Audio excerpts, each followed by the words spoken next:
नमस्कार, मी अश्विनी. तुमचं सगळ्यांचं मराठवाडा किचनमध्ये खूप खूप स्वागत आहे. तर आज आपण बनवत आहोत दालभट्टी. तर यालाच फार जण डाळभट्टीसुद्धा असे सुद्धा म्हणतात.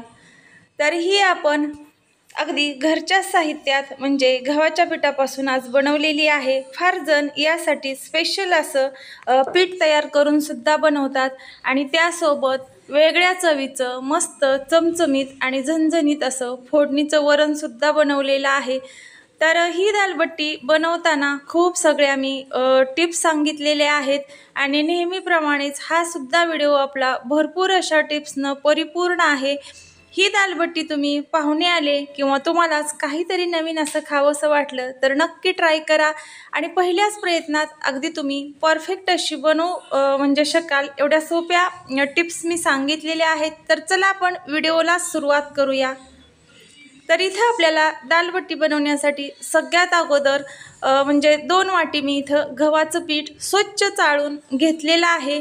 आता यामध्येच आपल्याला टाकून घ्यायचा आहे बारीक रवा अर्धी वाटी. तुमच्याकडं बारीक रवा नसेल तर थोडासा जाडसर रवा मिक्सरमध्ये बारीक करून टाकला तरी चालेल. आता यामध्ये टाकून घेतलं चवीनुसार मीठ, पाव चमचा टाकून घेतली हळद. हळद टाकल्यामुळं काय होतं, जे आपण बट्ट्या बनवत आहोत त्याला कलर अतिशय छान असा मस्त येतो आणि त्या सोबत टाकलेलं आहे 1-2 चमचे कडकडीत असं तेलाचं मोहन. तर तेलाचं मोहन टाकल्यानंतर कणकेच्या आणि रव्याच्या पिठाला व्यवस्थित सगळं चोळून घ्यायचं. त्यामुळे काय होतं, तेलाच्या मोहनामुळे मस्त अशी आपली दालभट्टी खुसखुशीत बनते. तर इथे बघा, आता यामध्ये मी थोडंसं करत पाणी हे पीठ पूर्ण मळून घेते. पाणी यामध्ये टाकताना थंड पाणी टाकू नका, थोडंसं कोमट करून पाणी वापरा. त्यामुळं काय होतं, दालभट्टी आपली मस्त अशी खुसखुशीत बनते. तर इथे बघा, आता तुम्हाला मी पीठ थोडंसं मळत आल्यानंतर लक्षात आलं असेल की त्यामध्ये जी आपण हळद पावडर थोडीशी वापरली होती त्यामुळे कलर अतिशय मस्त असा त्याला आलेला आहे. तर व्यवस्थित आता इथं आपलं पीठ मळून झाल्यानंतर आपण सेट होण्यासाठी 10 मिनटं ठेवलेलं आहे. नंतर इथं काय केलेलं आहे, आपल्याला यासाठी वरण बनवून घ्यायचं आहे.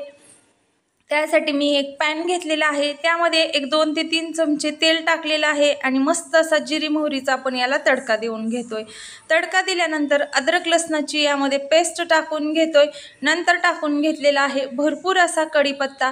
तर व्यवस्थित ही फोडणी सगळी परतून घ्या आणि त्यामध्ये टाका बारीक चिरून घेतलेला 1 वाटी टोमॅटो. तर आता टोमॅटोचा कच्चेपणा जाईपर्यंत मौसूद असा मंद आचेवर परतून घ्यायचा आहे 5 मिनिट आपल्याला. या पद्धतीनं तुम्ही दालभट्टीचं वरण करून बघा, खूप मस्त चमचमीत आणि रेसिपी अगदी सोपी आहे वरणाची सुद्धा. आता यामध्ये टाकून घेतलं चवीनुसार मीठ, पाव चमचा टाकून घेतली हळद, पाव चमचा टाकून घेतलेला आहे लाल तिखट आणि भाजीचा आपला रेग्युलर मसाला पाव चमचा टाकून घेतलेला आहे. आता यामध्ये टाकून घेतलेली आहे भरपूर अशी कोथिंबीर. अशा चटपटीत पदार्थामध्ये कोथिंबीरीचं थोडंसं जास्तीचंच प्रमाण ठेवायचं. आता इथं मी मुगाचं वरण म्हणजे 2 वाट्या यामध्ये टाकून घेतलेलं आहे. तुम्हाला कितपत बनवायचं आहे त्यानुसार तुम्ही इथं वापरू शकताय. आता यामध्ये मी थोडंसं पाणी टाकून एक उकळी घेतलेली आहे. बट्टीचं वरण थोडंसं पातळसरच छान लागतं. त्यामुळे आपली दालबाटी जी आपण बनवत आहोत ती मस्त अशी लागते. आता या दालबाटीला फार जण दाळबट्टीसुद्धा म्हणतात आणि काही भागात दाळबाटीसुद्धा म्हणतात. तसा तर हा एक राजस्थानी म्हणजे स्पेशल असा प्रकार आहे आणि खानदेशीसुद्धा आहे. पण आता प्रत्येक भागात म्हणजे प्रत्येकच पदार्थ वेगवेगळे बनवले जातात. आता इथं आपलं पीठसुद्धा व्यवस्थित सेट झालेलं आहे. आता आपल्याला 5 मिनिट ते व्यवस्थित मळून घ्यायचं आहे. या पद्धतीनं इथं पाहू शकताय मी थोडंसं यावरती तेलाचा हात लावून व्यवस्थित हे पीठ 5 मिनिट मळून घेतलेलं आहे. त्यामुळं काय होतं, पीठ आपलं व्यवस्थित सेट झालं तर ज्या आपण बट्ट्या बनवत आहोत त्याला मस्त अशा लेअर येतात आणि खुसखुशीत बनतात. तर इथं आता मी त्याची एक पोळी लाटून घेणार आहे. त्यासाठी मी एक मीडियम साईजचा कणकेचा गोळा व्यवस्थित या पिठाचा बनवून घेतलेला आहे आणि हातावरती व्यवस्थित मळून इथं मी एक पोळपाट घेतलेला आहे आणि त्याला थोडंसं पीठ लावून आता व्यवस्थित हा आपण लाटून घेतोय.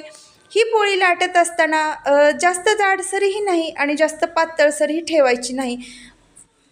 तुम्हाला जितकी म्हणजे मोठ्या प्रमाणात लाटता येईल तितक्या प्रमाणात लाटा, त्यामुळं काय होतं जास्त अशा लेअर आपल्या बट्ट्यांना येतात. तर इथं पोळी लाटून झाल्यानंतर त्याला वरून थोडंसं आपण तेल लावून घेतोय. तेल लावून घेतल्यानंतर त्याच्या आपल्याला लेअर पाडून घ्यायच्या आहेत, त्यामुळे मी दाखवल्याप्रमाणे व्हिडिओ त्याच्या घड्या बनवून घेत आहेत. तर इथं बघा मी दाखवलेल्या आहेत तुम्हाला, म्हणजे एक दोन प्रकारच्या इथं मी फोल्ड करून घेतलेला आहे. याला तुम्ही व्हिडिओ दाखवल्याप्रमाणे फोल्ड करून घ्या. मस्त अशा आपल्या जे आपण बाटी बनवत आहोत त्याला मस्त अशा लेअर येतात. तर या पद्धतीनं इथं आपल्याला बनवून घ्यायचं आहे. रेसिपी खूप सोपी आहे. पहिल्याच प्रयत्नात अगदी तुम्ही परफेक्ट बनवाल. नवीन जरी असाल तरी पहिल्याच प्रयत्नात अगदी परफेक्ट अशी तुमची सुद्धा डाळबाटी बनेल. आणि यासाठी काही आपण स्पेशल असं पीठ वापरलेलं नाही, गव्हाचा आणि रव्याचाच वापर केलेला आहे.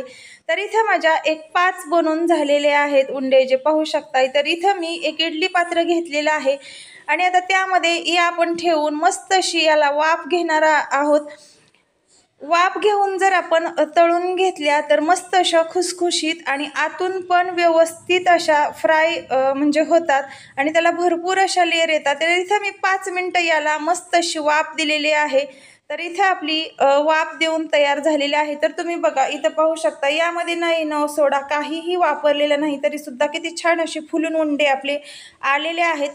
तर इथं आता आपल्याला एक 4 पीसेसमध्ये याला कट करून घ्यायचं आहे. तुम्हाला जर जास्तच खुसखुशीत हवे असतील तर तुम्ही याचे छोटेसुद्धा या पद्धतीनं काप बनवून घेऊ शकताय. 6 सुद्धा याचे काप करू शकता किंवा आपल्याला हव्या त्या प्रमाणात. इथं मी एका उंड्याचे 4 काप बनवून घेतलेले आहे. तर मी तुम्हाला दाखवते बघा, लेअरसुद्धा याला किती छान असे पडदे आलेले आहेत. आणि ज्यावेळेस आपण हे तेलामध्ये टाकून घेतो त्यावेळेस तर खूप असे मस्त सुट्टे सुट्टे फुलतात. सोड्याचा किंवा काही इतर बेकिंग पावडरचा सुद्धा आपल्याला वापर करावा लागत नाही. तर इथे आपलं तेलसुद्धा गरम झालेलं आहे. तर थोडीशी मोठीची म्हणजे कढई घेऊन त्यामध्ये जास्तीचं तेल वापरून या बाटी तळून घ्यायच्या. त्यामुळे व्यवस्थित खुसखुशीत मंद आचेवर तळून घ्यायच्या. गॅसची फ्लेम ही कमीच ठेवा, त्यामुळे व्यवस्थित तळल्या जातील आणि आतून ही तळल्या जातील, वरून करपणार नाही. जर आपण गॅसची फ्लेम जास्त ठेवली तर त्या वरून करपल्या जातील आणि आतून कच्च्या राहतील. त्यामुळे हाय फ्लेमवरती न तळता मीडियम साईजच्या गॅसवरती या बाटीत तळून घ्यायच्या आहेत. दालभट्टी खाण्यासाठी खूप मस्त अशी चविष्ट लागते. तर इथं एक 5 मिनिट आता आपण तळून घेतलेलं आहे. आणखीन 5 मिनिट आपण याला तळून घेणार आहोत. तर इथं मी एक 2 ते 3 बॅचेसमध्ये तळून घेतलेले आहेत. तर इथं बघा पूर्ण आपलं आता हे तळून झालेलं आहे. तर मी एका डिशमध्ये हे काढून घेते आणि तुम्हाला एका डिशमध्ये घेऊन दाखवते. तर इथं तयार झालेली आपली दाळबट्टी आपण एका डिशमध्ये काढून घेतलेली आहे. रेसिपी तशी खूप सोपी आहे आणि तुम्ही जर योग्य प्रमाण आणि व्हिडिओ सांगितल्याप्रमाणे जर बनवली तर अगदी परफेक्ट रेसिपी बनते आणि खायला तर अतिशय छान अशी लागते.